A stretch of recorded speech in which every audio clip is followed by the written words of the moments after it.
Welcome! Today, we're going to talk about dyslexia. There's lots to know about this neurotype, so let's get started. Dyslexia is a specific learning disability that is neurobiological in origin. It affects your ability to read, spell, write, and sometimes speak. People who have dyslexia are often very smart, but because of phonological processing issues, they have trouble connecting the letters they see to the sounds those letters make. Let's delve a little deeper. Dyslexia is not a visual acuity problem. People with dyslexia do not see letters and words backwards as is often thought. However, research from Concordia University in Montreal has shown that dyslexic readers sample text differently than typical readers. Dyslexia is not about intelligence either. Many people with dyslexia have average or above average intelligence, and dyslexic people are often gifted creative thinkers. It's more about how the brain processes the information it receives. Dyslexia is an unexpected difficulty in reading for an individual who has the intelligence to be a much better reader. Most importantly, dyslexia is not an effort or motivation problem. If a dyslexic student has lost motivation, it's usually a result of years of effort not paying off in results. Motivation won't fix their reading problems, but fixing their reading problems will help their motivation.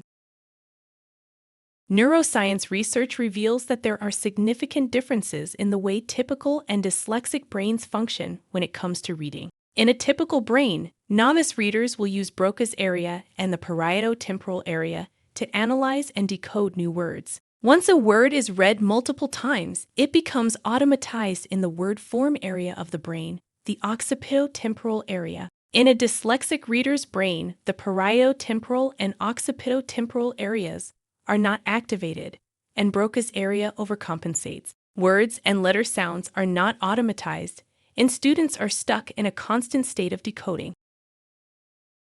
There are some things you can look out for, even before your child is ready to start reading. Dyslexic preschoolers often have trouble learning simple nursery rhymes or rhyming words. They may have trouble learning and remembering the letters in the alphabet. They might struggle to recognize familiar letters, like the ones in their name. And of course, a family history of dyslexia or reading and spelling issues, since dyslexia often runs in families.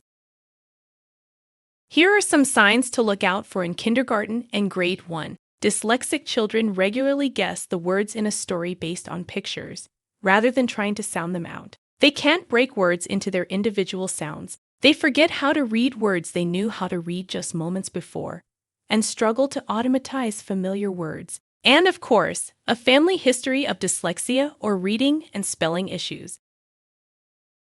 Here are some signs of dyslexia in children in grade 2 or older. Their reading falls farther and farther behind their grade level. They avoid reading aloud and feel anxious or shut down when asked to do so. They struggle to remember dates, names, and phone numbers. There's a family history of dyslexia or reading and spelling issues. Dyslexia can only be diagnosed by a qualified professional, usually a licensed educational psychologist. They will administer standardized tests and consider a number of factors, including a child's reading level and the ability to match letters to sounds. Other factors include the child's family history and whether the child has a pattern of reading difficulties that are typical of dyslexia.